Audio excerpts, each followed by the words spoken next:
ថ្ងៃនេះខ្ញុំសូមផ្ដល់នៅអនុសាសន៍ផ្ទាល់ខ្លួនមួយចំនួនទី1សូមប្រើកម្មវិធីផ្ដល់អាហារតាមសាលារៀនដោយប្រើប្រាស់កសិផលក្នុងសហគមន៍ជាវេទិកាដែលផ្សារភ្ជាប់អាហារូបត្ថម្ភនិងការសិក្សារបស់កុមារព្រោះអាហារល្អគឺជាមូលដ្ឋាននៃលទ្ធផលសិក្សាល្អសូមលើកទឹកចិត្តឲ្យសាលារៀនបន្តអនុវត្តកម្មវិធីនេះ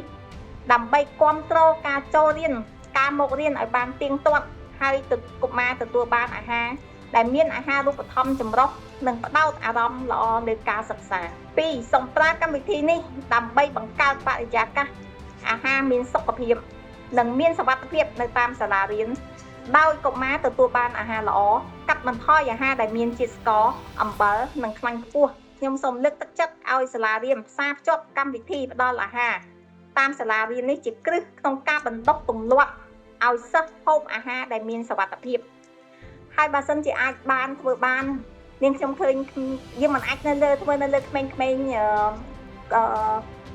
បន្តីបានទេប៉ុន្តែពេលនេះគឺយើងអាចឆ្លៀតពេលបញ្ចូលពួកគាត់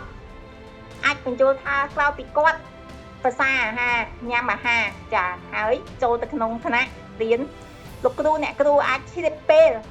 ចាបញ្ចូលដើម្បីឆ្លៀតឱកាសបង្រៀនពួកគាត់អំពីគុណសម្បត្តិនៃការបរិភោគអាហារដែលមានសុវត្ថិភាពហើយ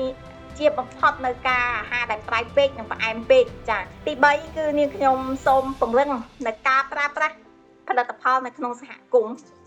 ចាការដាំបន្លែជុំវិញសាលារៀននិងការប្រើប្រាស់ផលិតផលនៅក្នុងសហគមន៍នេះគឺមិនត្រឹមតែបង្កើននូវគុណភាពអាហារនៅក្នុងសាលារៀនប៉ុណ្ណោះទេប៉ុន្តែថែមទាំងជួយដល់គាំទ្រជួយដល់ជីវភាពកសិករ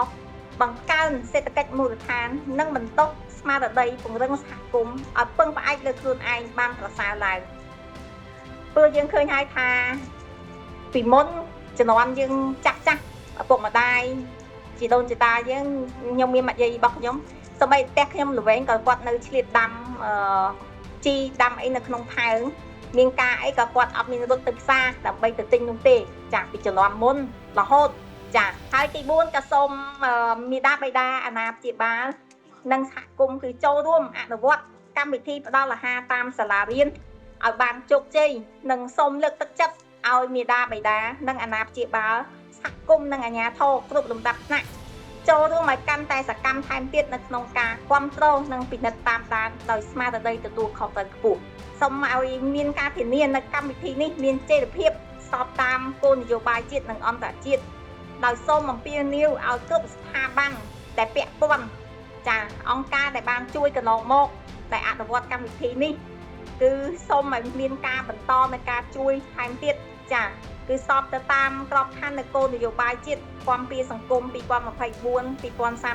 និងផែនការសកម្មភាពស្តីពីការផ្ដល់អាហារតាមសាលារៀន2024-2030ធានាថាកម្មវិធីនេះមានគុណភាពប្រសិទ្ធភាព